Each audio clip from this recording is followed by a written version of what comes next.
Hello बच्चों, आज हम लोग करने वाले हैं साइंस के सेट 2 जो झारखंड सरकार द्वारा दी गई है।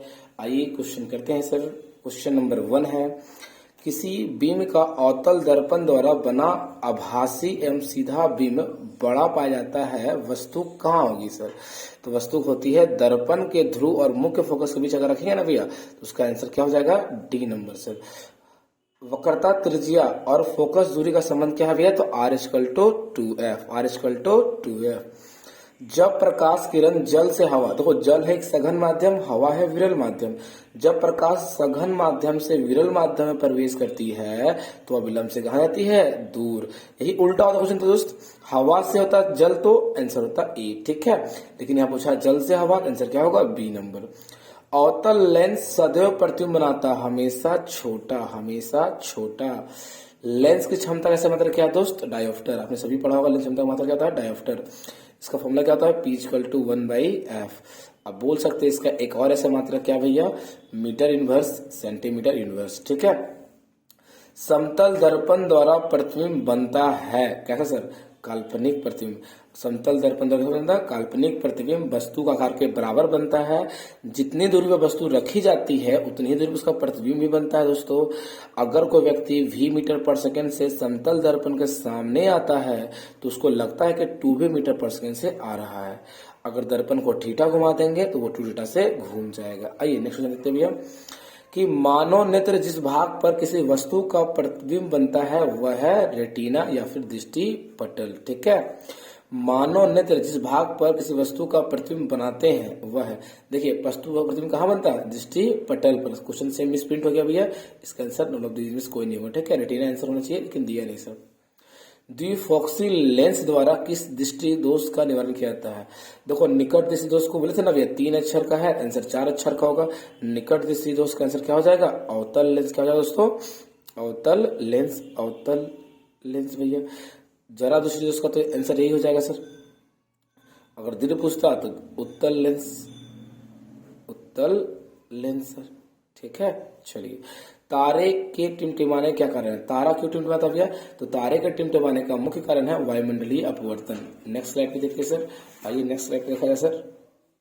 ऑप्शन नंबर क्या है? वायुमंडलीय। देखिए बच्चों वायुमंडलीय देख के मत टिक कर देना, वायुमंडलीय परावर्तन दिया हुआ ऑप्शन में, वायुमंडलीय अपवर्तन। तो इसका राइट आंसर क्या हो जाएगा दोस्तों? मेरा राइट आंसर हो जाएगा ऑप्शन नंबर बी। निम्नलिखित में से कौन सा पद विद्युत परिपथ के द्वारा शक्ति को निरूपित नहीं करता है? नहीं करता है तो ये नहीं करता है, बाकी तीनों करते हैं। तीनों फॉर्मूला कैसे होता है भैया? P इक्वल टू फॉर्मूला होता है VI, P इक्वल टू होता है V² और एक होता है P equal to I²R, I²R, ठीक है। ये 3 सही फॉर्मूला हुआ और जो गलत है दोस्तों था यहाँ पे याद रखिएगा, R पे स्क्वायर नहीं होता, R पे स्क्वायर नहीं होता, R पे स्क्वायर नहीं होता, ठीक है। प्रतिरोध का मतलब क्या होता है? प्रतिरोध का मतलब होता है ओम। वाट भैया शक्ति का, वाट किसका होता है? वाट शक्ति का, पावर का। वाट किसका होता है? पावर, शक्ति का। कूलाम किसका होता है भैया? आवेश का। किसका होता है भैया? आवेश का। कूलाम किसका होता है? आवेश का, ठीक है। जूल भैया उष्मा का, उष्मा का, कार्य का, उष्मा बोलो, कार्य बोलो, ठीक है। आगे देखिए भैया, विद्युत चुंबकीय प्रेरण की परिघटना, विद्युत चुंबकीय प्रेरण की परिघटना, परिघटना क्या होती है भैया? कुंडली तथा चुंबक के बीच आपेक्षिक गति करने कारण कुंडली के प्रेरित धारा उत्पन्न होती है। और इसका आंसर हो जाएगा सी नंबर। क्या आंसर हो जाएगा? C number. इसका मतलब क्या भैया कि अगर कोई कुंडली को अगर चुंबकीय क्षेत्र में गति कराया जाए, ऐसे गति कराया जाए तो उसमें एक विद्युत धारा उत्पन्न होती है। इसे क्या बोलते हैं? विद्युत चुंबकीय प्रेरण। गर्म जल प्राप्त करने के लिए जल तापक का उपयोग किस दिन नहीं कर सकते भैया? मान लो गर्म करना जल को भैया, तो सौर ऊर्जा से भैया, जब सूर्य होगा तभी ना गर्म करेंगे। अब होता बादलों वाले दिन, बादल दिन सूर्य तो होगा नहीं, तो आंसर हो जाएगा बी। रासायनिक अभिक्रिया में भाग लेने वाले पदार्थ क्या कहलाते हैं? अभिकारक। और रासायनिक अभिक्रिया जो बनता है क्या कहलाता है भैया? उत्पाद। उत्प्रेरक वे पदार्थ होते हैं दोस्तों जो रासायनिक अभिक्रिया के दर को बढ़ाते हैं या घटाते हैं, लेकिन खुद उसमें भाग नहीं लेते हैं बच्चों, ठीक है। आइए, श्वसन किस प्रकार का रासायनिक अभिक्रिया है? संयोजन, उष्माक्षेपी, उष्माशोषी, इनमें से कोई नहीं। तो भैया श्वसन एक उष्माक्षेपी अभिक्रिया है, क्योंकि जब हम श्वसन करते हैं ना भैया तो खाना का पाचन होता है, उसके फलस्वरूप उस कार्बन डाइऑक्साइड, वाटर और उष्मा निकलती है, और उष्मा निकलने के कारण से क्या बोलते हैं? श्वसन को उष्माक्षेपी अभिक्रिया कहते हैं। यानी देखिए बच्चे क्वेश्चन अधूरा था, मैंने पूरा कर दिया था इसको। ZnO प्लस सी, Zn प्लस CO किसका उपचयन हो रहा है? उपचयन मतलब किसमें ऑक्सीजन जुट रहा है, कार्बन में ऑक्सीजन नहीं था, यहाँ है भैया, तो आंसर हो जाएगा कार्बन का क्या हो रहा है भैया? उपचयन। कार्बन क्या हो रहा है भैया? उपचयन। ठीक है। सिल्वर क्लोराइड का रंग कैसा होता है भैया? श्वेत। कैसा होता है भैया? श्वेत। ध्यान दीजिएगा सिल्वर क्लोराइड दोस्तों, ध्यान दीजिए सिल्वर क्लोराइड क्या होता है दोस्तों? अगर AgCl, ध्यान दीजिएगा AgCl को अगर सनलाइट में, किसमें भैया? सनलाइट में तोड़े तो ये बनता है Ag2Ag, यहाँ 2 दे दो, यहाँ भी बैलेंस 2 दे दो भैया, 2Ag प्लस Cl2, तो यहाँ रंग रहता है व्हाइट, श्वेत जिसको बोलते हैं भैया, और यहाँ रंग रहता है ग्रे। किस रंग का होता है भैया? ग्रे रंग का। ठीक है दोस्तों, ये भी पूछ सकता है आपसे एग्जाम में, किस रंग का प्रोडक्ट बनता है, तो ग्रे रंग का। ठीक है, सिल्वर हो गया। निम्नलिखित में से कौन सा कथन सत्य नहीं है? NaOH क्षार होता है, लाल लिटमस को नीला करता है, सही है। HCl अम्ल होता है, नीला को लाल करता है, ये भी सही है। आइए अगले देखते हैं ऑप्शन सर। अगला ऑप्शन का क्या है सर? यहाँ पर ध्यान दीजिएगा, अगला ऑप्शन क्या है सर आपका कि C6H12O6 ग्लूकोज लाल लिटमस को नीला करता है। नहीं भैया, ये कार्बनिक यौगिक है, ये ऐसा कुछ नहीं करता है। ठीक है। नेक्स्ट क्वेश्चन भैया कि निम्न में से किस पदार्थ का pH मान 7 से अधिक होगा? तो 7 से अधिक मैंने क्षारक बारे में पूछ रहा था, तो क्षारक शुद्ध जल का भैया 7 होता है। शुद्ध जल का कितना होता है भैया? 7 होता है। नींबू का भैया 2.2, याद किसे रखेंगे भैया? 2 रुपये में 2 नींबू, 2 रुपये में 2 नींबू। जठर रस पेट पाया था भैया, इसको अम्लीय होता है, इसका pH मान 1 होता है, pH मान 1 होता है।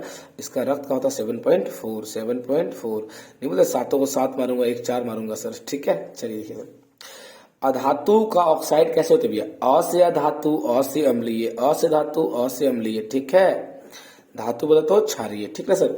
लैक्टिक अम्ल प्राकृतिक पाए जाते हैं। लैक्टिक अम्ल का मतलब दही में, दूध या फिर दही, आपका ऑप्शन सही हो जाएगा सर, लैक्टिक अम्ल। चाय में कौन सा? थीन। चाय में कौन सा? थीन। कॉफी में कैफीन। ठीक है, चाय में थीन, कॉफी में कैफीन, दही में लैक्टिक। निम्न में से कौन सा तत्व द्रव अवस्था में पाया जाता? तत्व बोला, देखिए यहाँ ना तो धातु बोला ना धातु बोला, तो आपने क्या लेना है? तत्व। तो ये ब्रोमीन भी हो जाएगा और मरकरी भी हो जाएगा। इसका मतलब आंसर क्या हो जाएगा? C नंबर सही हो जाएगा सर। इनमें से किसमें सबसे कम क्रियाशील धातु है? सबसे कम कौन होता है? सोना। देखिए दोस्तों, हर सेट में रिएक्टिविटी से क्वेश्चन आया हुआ है और आपके एग्जाम में भी आएगा सर। ठीक है, एक बार क्या होता है दोस्तों, एक बार एग्जाम में सांद्र HCl और सांद्र HCl3, याद रखिए दोस्तों, सुनो सांद्र होना चाहिए। ठीक है, और कितना रेशियो भैया? ये होता है रेशियो आपका होता है 3:1। अगर 3 HCl है तो HCl कितना होगा भैया? 1 होगा। ठीक है, हाँ जी सर, 3:1। अगर ब्यूटेनॉन चतुर कार्बन यौगिक है, इसका प्रक्रियात्मक समूह क्या है? तो जो आपने क्या बोला? ब्यूटेनॉन। जोर से पढ़िए लास्ट वाले टर्म को, नॉन कीटोन। आ रहा सर? देखिए, निम्न में से किस तत्व के बाहरी कक्षा में 1 इलेक्ट्रॉन है? तो किसके कक्षा में भैया? सोडियम। कैसे बचा सोडियम को भैया? देखिए इसको खोलेंगे भैया, 2 8 1, 111 होता है सोडियम का भैया, 11 होता है, 11 के लिए तो 2 8 1। और याद करना भी, आप ऐसे कर सकते हो भैया, ऐसे कर सकते हैं आप कि हमारे लिए ना करो रब से फरियाद। जितना भी है सबका बाहरी कक्षा में, सबका बाहरी कक्षा में एक ही इलेक्ट्रॉन, कितना तो भैया? एक ही इलेक्ट्रॉन होते हैं। चलिए देखिए सर, अगले क्वेश्चन पे आते हैं, अगले क्वेश्चन पे आते हैं। देखिए सर कि वृक्क, यहाँ पे सर स्वपोषी पोषण के लिए क्या आवश्यक है? CO2 चाहिए, हाइड्रोजन चाहिए, क्लोरोफिल चाहिए, सूर्य का प्रकाश चाहिए, सभी आंसर जगह में से सभी। वृक्क की रचनात्मक क्रियात्मकता क्या होती है? तो नेफ्रॉन। क्या होती है? नेफ्रॉन। क्या होती है दोस्तों? आंसर से क्या हो जाएगा दोस्तों? नेफ्रॉन।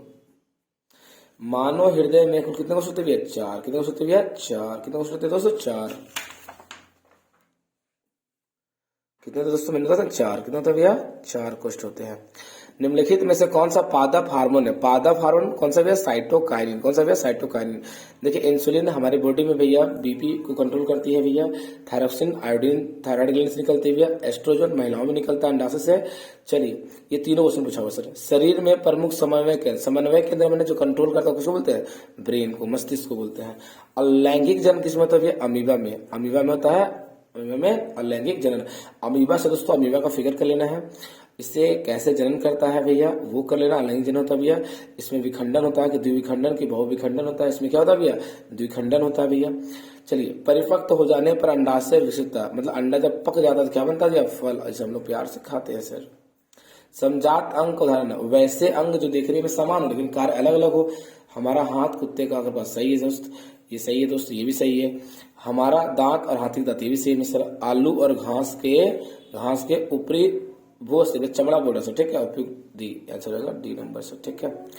नेक्स्ट है भैया, निम्नलिखित में से कौन सा आनुवांशिक का पिता कहा जाता है? भैया इसको कौन नहीं जानता, Gregor John Mendel. Charles Darwin के बारे में क्वेश्चन पूछे क्या भैया कि प्राकृतिकवाद का सिद्धांत किसने दिया था? नेचुरल सिलेक्शन किसकी पुस्तक है? The origin of the species किसकी पुस्तक है? सबका आंसर क्या हो जाएगा दोस्तों? सबका आंसर हो जाएगा चार्ल्स डार्विन। लेमार्क को जंतु जनक के पिता कहते हैं, ठीक है, जंतु जनक के पिता। निम्न में से इसका आंसर क्या हो जाएगा? Gregor John Mendel. निम्न में से कौन सा आहार श्रृंखला ग्रहण करता है? आहार श्रृंखला मैंने क्या भैया? Step by step. जैसे मान लो घास को गेहूं खाएगा, नहीं खाएगा, गलत हो गया यहीं पे भैया। घास कौन खाता है? बकरी। बकरी को कौन खाता है? मानव। ये एक सही स्तर है भैया, इसको बोलते हैं पोषी स्तर, ठीक है। चलिए, निम्नलिखित में से कौन उत्पादक मैंने क्या भैया? जो सूर्य के प्रकाश को उपस्थित में खाना खुद बनाता है, डेट मीन स्वयंपोषी भैया, उसको बोलेंगे घास। क्या बोलेंगे? घास। लाल हो गया। चिपको आंदोलन का मुख्य उद्देश्य क्या है? तो चिपको आंदोलन बोला था मैंने भैया कि चिपको आंदोलन कब हुआ था? ये चिपको आंदोलन हुआ था 1970 में उत्तराखंड में थे भैया। यहाँ की महिलाएं क्या करती है? पेड़ों को बचाने के लिए अपने बाहों में पेड़ों को भर लेती है। लड़के तो मजे ले लेंगे बाहों में। अच्छा चलो छोड़ो। चिपको आंदोलन का मतलब क्या होता है भैया? ऐसा आंदोलन किया गया महिलाओं और पुरुषों के द्वारा जो पेड़ों को बचाने के लिए 1970 में शुरुआत की गई थी। इसका आंसर हो जाएगा ए नंबर। क्या हो जाएगा आंसर? ए नंबर आंसर, ठीक है सर। खादिन पाए जाते हैं कहाँ भैया? राजस्थान। कहाँ भैया? राजस्थान में। खादिन कहाँ पाए जाते हैं? राजस्थान में, ठीक है। खादिन कहाँ पाए जाते हैं भैया? राजस्थान में। चलिए, थैंक यू फॉर वॉचिंग। अगर वीडियो अच्छा लगा तो लाइक करें, सब्सक्राइब करें। Thank you.